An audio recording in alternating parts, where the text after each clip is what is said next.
तो दोस्तों इस वीडियो में हम बात करने वाले हैं एक बड़े मेजर इवेंट के बारे में जो हमको वीकेंड पे होता हुआ देखने को मिला। और इसकी वजह से देखिए जो ऑलरेडी एग्जिस्टिंग जियोपॉलिटिकल टेंशंस हैं वो वर्ल्ड वाइड हमको और बढ़ती हुई देखने को मिल सकती हैं और मोस्ट प्रोबेबली इसका स्पिल ओवर इफेक्ट हमको मार्केट्स में भी आता हुआ देखने को मिल सकता है, जिसके बारे में हम इस वीडियो में बात करने वाले हैं। और यहाँ पर मैं बात कर रहा हूँ इसराइल पैलेस्टाइन वॉर के बारे में। जैसा कि आपको ऑलरेडी पता है, इसराइल और पैलेस्टीन के बीच ये जो जो कॉन्फ्लिक्ट चल रहा है, इसकी वजह से आप देखिए कि मार्केट में हमको प्रेशर देखने को मिल रहा है। निफ्टी 50 की बात करें तो ऑलमोस्ट 120 पॉइंट से ज़्यादा की गिरावट यहाँ पर हो चुकी है at this point of time. और जितने भी मेजर इंडाइसिस हैं सभी में गिरावट देखने को मिल रही है। और देखिए यहाँ से चीज़ें अगर सुधरती हुई नज़र नहीं आई, चीज़ें और ख़राब हुई, एस्केलेट हुई, तो यहाँ पर डेफिनेटली जियोपॉलिटिकल लेवल पे, मार्केट लेवल पे यहाँ पर वॉलेटिलिटी हमको बढ़ती हुई देखने को मिल सकती है। और वो क्या चीज़ें हैं जिसकी वजह से चीज़ें ख़राब हो सकती हैं, यहाँ पर मूड ख़राब हो सकता है मार्केट का, वो आपके साथ में शेयर करने वाला हूँ।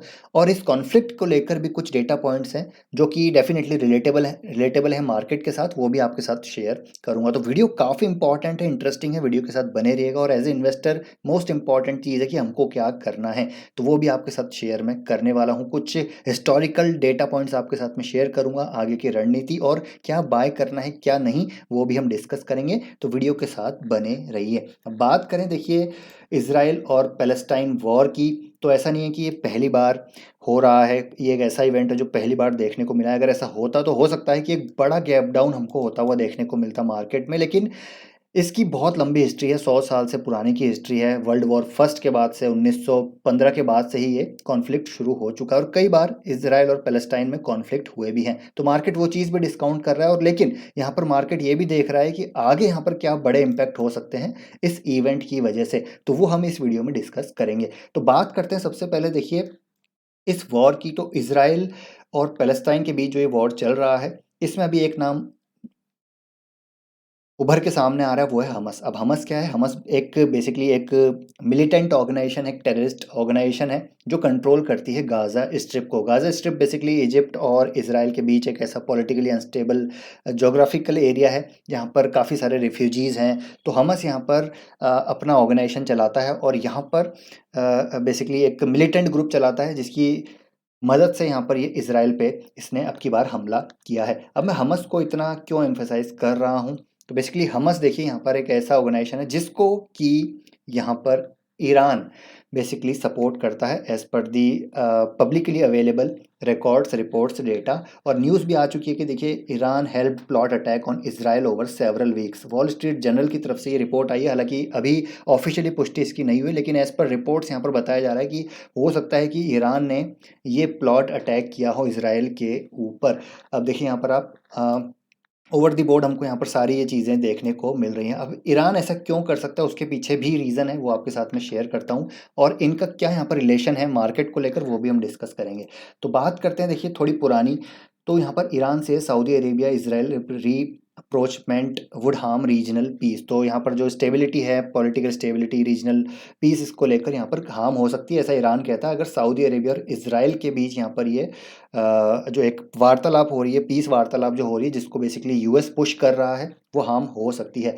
तो ये काफ़ी टाइम से चल रहा है और इसको रोकने के लिए मोस्ट प्रॉब्ली हो सकता है कि ईरान हमस को यहाँ पर सपोर्ट कर रहा हो। और ईरान, ऐसा नहीं है कि यहाँ पर हमस और ये ईरान का नाम पहली बार आ रहा है। तो एक और मैं आपके साथ डेटा पॉइंट शेयर करूँगा और ये भी विजिबल है, एविडेंट है कि जो ईरान है, ठीक है, वो इन्वेस्ट कर रहा है billions of dollars in providing funding, arms and trainings to Hamas. तो हमस एक मिलिटेंट ऑर्गेनाइजेशन है, ये सभी को पता है, और ईरान इसमें इन्वेस्ट कर रहा है। ईरान यहाँ पर देखिए करीब $100 मिलियन एनुअली यहाँ पर हमस को सप्लाई करता है। और जो दूसरी मिलिटेंट ऑर्गेनाइजेशंस हैं उनको भी, हिजबुल्लाह हो गया या फिर जो पैलेस्टीनियंस, जो इस्लामिक जिहाद है, उसको यहाँ पर ये सपोर्ट करता है ईरान। और जब मैं सऊदी अरेबिया और ईरान की बात करता हूँ तो ये दो बहुत ही बड़े राइवल्स हैं, प्राइम राइवल्स हैं मिडल ईस्ट में। तो अगर इसराइल और सऊदी अरेबिया के बीच ये सक्सेसफुल होता है, जिसको यूएस पुश कर रहा है, ये अगर पीस, ये जो एक जो चल रही हैं, ठीक है, ये चीज़ें जो चल रही हैं, अगर इसराइल और सऊदी अरेबिया के बीच यहाँ पर ये सक्सेसफुली कंप्लीट होता है, तो कहीं ना कहीं इसराइल यहाँ पर मजबूत होगा, साथ ही साथ सऊदी अरेबिया यहाँ पर मजबूत होगा, क्योंकि उसको सपोर्ट मिलेगा। तो इसलिए ईरान नहीं चाहता कि यहाँ पर ये ये जो पीस टॉक्स हैं ये यहाँ पर सक्सेसफुल हो।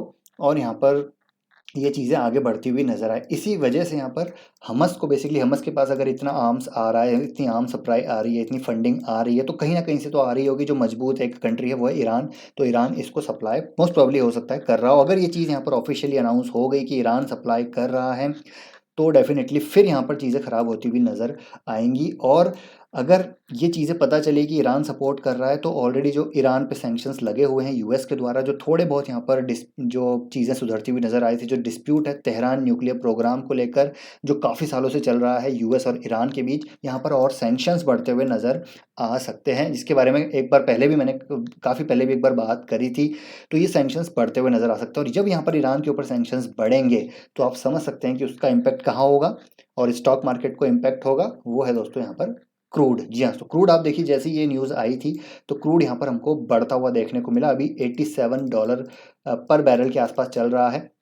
हालांकि ये 5% अप था, थोड़ा करेक्शन हुआ, लेकिन अगर ये चीज़ें और बढ़ती हुई देखने को मिली और लंबी चलती हुई खिंचती हुई देखने को मिली, तो यहाँ पर इश्यूज हो सकते हैं, क्रूड बढ़ सकता है। अब देखिए यहाँ पर सऊदी अरेबिया, सऊदी और इसराइल के बीच अगर पीस, अभी भी यूएस यहाँ पर पुश कर रहा है, ये कॉन्फ्लिक्ट चल रहा है इसराइल और पैलेस्टाइन के बीच, लेकिन अभी भी यूएस पुश कर रहा है कि ये जो इसराइल और सऊदी के बीच जो पीस रिलेशन है, ये यहाँ पर उसकी बातें अभी भी चल रही हैं। और अगर ऐसा नहीं हुआ, इसराइल यहाँ पर नहीं उसको मेंटेन कर पाया, बिकॉज वॉर में वो लगा हुआ है, तो क्या होगा कि देखिए, it will likely to be put on hold. And अगर होल्ड पे गया तो ऑयल प्रोडक्शन यहाँ पर डीले हो सकता है, ठीक है। प्राइसेस यहाँ पर जो कम होने चाहिए थे इस पीस टॉक के बाद, सऊदी अरेबिया और इसराइल के बाद, तो यहाँ पर प्राइसेस बढ़ते हुए नजर आएंगे, सप्लाई चेन हिट होती हुई नजर आएगी, जिसकी वजह से डोमेस्टिक इन्फ्लेशन हमारी मार्केट्स में बढ़ता हुआ देखने को मिल सकता है, रुपया कमज़ोर होता हुआ देखने को मिल सकता है। अगर देखिए क्रूड बढ़ा, तो 85% आप सभी को पता है, हम सभी को पता है कि अभी भी हम इंपोर्ट कर रहे हैं क्रूड, तो यहाँ पर हमको ज़्यादा पैसे खर्च करने पड़ेंगे, जिसकी वजह से जो स्कैड है हमारा बढ़ता हुआ नज़र आ सकता है, डेफिसिट बढ़ता हुआ नज़र आ सकता है, और उसका ओवरऑल मार्केट वो चीज़ डिस्काउंट करेगा, फिर मार्केट में प्रेशर आता हुआ देखने को मिल सकता है, रुपया कमज़ोर होगा तो। और अगर बेसिकली देखिए होता क्या है कि जब यहाँ पर ये चीज़ें होती है, डोमेस्टिक इन्फ्लेशन बढ़ता है, रुपया कमज़ोर होता है, तो होगा क्या कि सेफ हेवन यानी कि जो सेफ एसेट्स हैं वो ढूंढे जाते हैं, जैसे कि गोल्ड, ठीक है। आप देखेंगे गोल्ड में आज 1-1.5% की तेज़ी है। साथ ही साथ यूएस ट्रेजरीज और bond yields already on the up हैं, ऑन द राइज हैं, तो वहाँ पर पैसा जाएगा, आउटफ्लो हमारे मार्केट्स में तो होता हुआ देखने को मिलेगा। तो क्रूड एक बहुत इंपॉर्टेंट कमोडिटी है हमारी इकोनॉमी के लिए, ठीक है। तो क्रूड का बढ़ना यहाँ पर नेगेटिव है, और साथ ही साथ डॉलर का बढ़ना, यानी कि जो DXY है, डॉलर करेंसी इंडेक्स, ये भी बढ़ता हुआ देखने को मिल रहा है, कंटिन्यूसली अप ट्रेंड में है। हाई नीचे 99 आया था, फिर से यहाँ पर 106 107 के आसपास जा पहुँचा है। तो ये दोनों को ट्रैक करना बहुत ज़रूरी है हमारे लिए, ठीक है। देखिए एज ए बहुत लॉन्ग टर्म इन्वेस्टर हैं तो कोई दिक्कत नहीं है, अच्छी बात है, मार्केट गिरेगा तो हमको बाय करना है, लेकिन डेफिनेटली इसको ट्रैक करना ज़रूरी है, क्योंकि अग्रेसिव यहाँ पर कब होना है कब नहीं, वो हमको पता चल जाता है। तो यहाँ पर क्रूड, लेट्स सी क्रूड कितना ऊपर जाता है, कितना नीचे आता है, मार्केट में कितनी वॉलेटिलिटी रहेगी, सब सब कुछ डिपेंड करता है कि ये जो कॉन्फ्लिक्ट है ये कितना लंबा यहाँ पर खिंचता है, और कौन कौन यहाँ पर इन्वॉल्व होता है। क्या ईरान का नाम सामने आता है, क्या यहाँ पर और सैंक्शंस बढ़ते हुए नज़र आते हैं, कौन कौन यहाँ पर सपोर्ट करेगा, कौन नहीं। हालांकि इंडिया डेफिनेटली इसराइल को ही सपोर्ट करेगा, और करना भी चाहिए, क्योंकि एक डेफिनेटली एक लॉन्ग टर्म रिलेशनशिप है इसराइल के साथ। साथ ही साथ देखिए बायलैटरल ट्रेड भी काफ़ी होती है, डिफेंस मशीनरी जो है, हम सभी को पता है इसराइल से हम काफ़ी ज़्यादा इम्पोर्ट करते हैं, और जो अदर इक्विपमेंट्स हैं वो भी हम इम्पोर्ट करते हैं, तो वो भी थोड़ा इम्पैक्ट हो सकता है। अगर ये लंबा खिंच गया वॉर, तो इसराइल का ध्यान सारा अपनी वॉर की तरफ रहेगा, उसको एग्जीक्यूट करने पे रहेगा, तो वो सारा चीज़ें भी एक इम्पैक्ट कर सकती है। जो डिफेंस इंपोर्ट है वो रुक सकता है इसराइल से। अब देखिए रशिया यूक्रेन के बीच जो इशू हुआ था वो काफ़ी बड़ा इशू हुआ था, इसकी वजह से मार्केट में अभी तक हमको प्रेशर देखने को मिल रहा है, क्योंकि रशिया और यूक्रेन एक मेजर कमोडिटी प्रोड्यूसर्स हैं, हम सभी को पता है, जैसे कि मैंने पहले भी बात करी थी, ठीक है। बहुत बड़ी कमोडिटीज़ जो हैं वो उसके मेजर प्रोड्यूसर्स हैं, यूक्रेन और रशिया। और उसकी वजह से क्या हुआ, वॉर की वजह से, कॉन्फ्लिक्ट की वजह से काफ़ी सप्लाई चेन इश्यूज हुए। लेकिन अगर मैं इसराइल और ईरान की, या फिर इसराइल और मैं पैलेस्टाइन की बात करूं, या फिर ईरान भी आप इंक्लूड कर लीजिए, अगर ऐसा साबित होता है तो फिर यहाँ पर ऑयल को लेकर दिक्कत हो सकती है। बाकी और चीज़ों में दिक्कत मुझे लगता है नहीं होनी चाहिए, लेकिन अगर क्रूड बढ़ता है तो फिर क्रूड सारी चीज़ें इम्पैक्ट करता है। Inflation, interest rate higher for longer का जो नैरेटिव है वो लंबा खिंचता हुआ नज़र आ सकता है। तो बहुत सारी चीज़ें हैं, इसको ट्रैक करना बहुत ज़रूरी है। मैं ट्रैक करूँगा, आपके साथ भी शेयर करूँगा, लेकिन at this point of time मुझे लगता है यहाँ पर कोई अभी तक तो कोई बड़ा इशू नहीं होना चाहिए। लेट्स सी ये किस तरीके से हैंडल किया जाता है ये, बाकी फिर इसको आगे देखेंगे। तो अभी मुझे लगता है कि बहुत ज़्यादा अग्रेसिव अभी नहीं होना है, एक बार ये सिचुएशन नॉर्मलाइज हो उसके बाद हम यहाँ पर बात करेंगे। अब यहाँ पर हम बात करते हैं निफ्टी 50 की। ठीक है, निफ्टी 50 में भी देखिए, इंडेक्स की बात करें तो 50 डे मूविंग एवरेज के नीचे चल रहा है। जैसे कि हमने बात करी 19,200 और 250 के बीच एक बहुत अच्छा सपोर्ट है। यहाँ तक अगर मार्केट आता है तो यहाँ पर डिमांड वापस क्रिएट हो सकती है और फिर से एक बार मार्केट ऊपर जाने की कोशिश कर सकता है, लेकिन depends on the geopolitical issues, conflicts and all the things that are going on. वो सारी चीज़ें ट्रैक करना ज़रूरी है, क्रूड ट्रैक करना ज़रूरी है और यहाँ पर DXY ट्रैक करना ज़रूरी है। तो वो हम यहाँ पर ज़रूर ट्रैक करेंगे। बाकी देखिए, अब मैं बात करता हूँ लॉन्ग टर्म इन्वेस्टर्स की क्या करना है। तो मेरे ख्याल से हर गिरावट यहाँ पर एक अपॉर्चुनिटी है। विद बोल्ड मैं आपके साथ यहाँ पर बात कर रहा हूँ, बोल्ड में एक गिरावट, हर गिरावट यहाँ पर एक अपॉर्चुनिटी है, क्योंकि पहले भी देखिए कई बार यहाँ पर सिचुएशन हमको क्रिएट होती हुई देखने को मिली है। History of stock market crashes अगर हम बात करें तो ये जो 1929 का क्रैश था, सभी को पता है यहाँ पर क्या हुआ था। 86% लॉस हुआ था, लेकिन 23 मंथ्स के अंदर 129% की रिकवरी हुई थी। 1937 फेड टाइटनिंग, 60% की करेक्शन, 49 मंथ्स में 158% की रिकवरी। वर्ल्ड वॉर सेकंड के बाद यहाँ पर करेक्शन हुई 85 मंथ्स में, देखिए गजब की 250% से ज़्यादा रिकवरी। चलिए यहाँ पर थोड़ा सा हम फास्ट फॉरवर्ड आते हैं 1987 क्रैश पे। 34% क्रैश, 407% की रिकवरी। टेक बबल 49% की क्रैश, 101% की रिकवरी। 2008 फाइनेंशियल क्राइसिस 57% का क्रैश, 326% की रिकवरी। और कोविड क्रैश हम सभी को पता है कितना हुआ था क्रैश, 35% का क्रैश हुआ था। और अगर मैं आपको यहाँ पर दिखाना चाहूँ तो देखिए कोविड में, लेट्स सी कोविड में कितना हुआ था, 34% का क्रैश हुआ था, लेकिन रिकवरी अगर मैं आपको बताऊं वहाँ से, तो रिकवरी है भैया 150% की। तो जितने भी, चाहे वो डीमोनेटाइजेशन हो, कोविड क्रैश हो, टैग बबल हो, फाइनेंशियल क्राइसिस हो, या फिर टेपर टेंट्रम हो, ठीक है, अब यहाँ पर ये इसराइल हो, रशिया यूक्रेन हो, ये सब यहाँ पर लगा रहेगा। लेकिन नज़रिया रखना है आपको यहाँ से आने वाले 10 15 20 सालों का।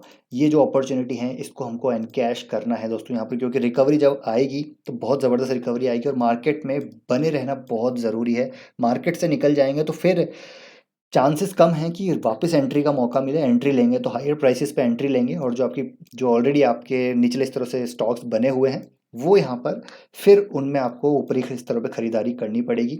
हो सकता है देखिए मार्केट यहाँ से और नीचे चला जाए, लेकिन जैसे मैंने कहा कि SIP आपको नहीं रोकनी है। आपके चाहे म्यूचुअल फंड्स हों, चाहे डायरेक्ट इक्विटी इन्वेस्टिंग आप कर रहे हों या इंडेक्स फंड हो, आपको यहाँ पर लगातार SIP अपनी जारी रखनी है।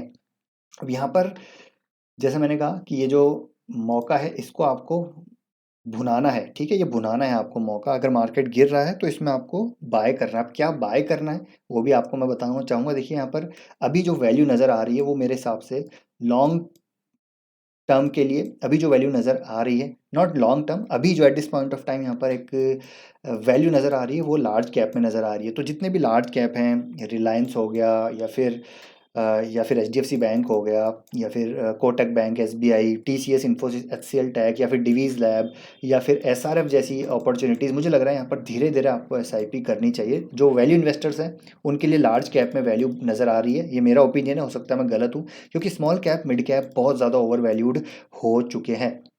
लेकिन यहाँ पर स्टॉक स्पेसिफिक रहना है। मेरे ख्याल से स्टॉक स्पेसिफिक रहेंगे तो बेहतर रहेगा। तो अच्छे जो स्मॉल और मिड कैप क्वालिटी जो यहाँ पर डुओपोली मार्केट में काम कर रहे हैं, जो मार्केट लीडर्स हैं, उनमें आपको धीरे धीरे यहाँ पर बाय करना है। और अर्निंग सीजन की शुरुआत होने वाली है, तो अर्निंग सीजन का भी वेट कर सकते हैं। अगर आप वेट करेंगे तो बेहतर रहेगा, और अगर आप बाय कर रहे हैं तो SIP वे में धीरे धीरे बाय करना है, और हर डिक्लाइन पे यहाँ पर आपको ऐड करना है कुछ ना कुछ, और लॉन्ग टर्म के लिए उसको भूल जाना है। ऐसा नहीं है कि आप ट्रेडिंग कर रहे हैं, यहाँ पर स्पेकुलेशन कर रहे हैं।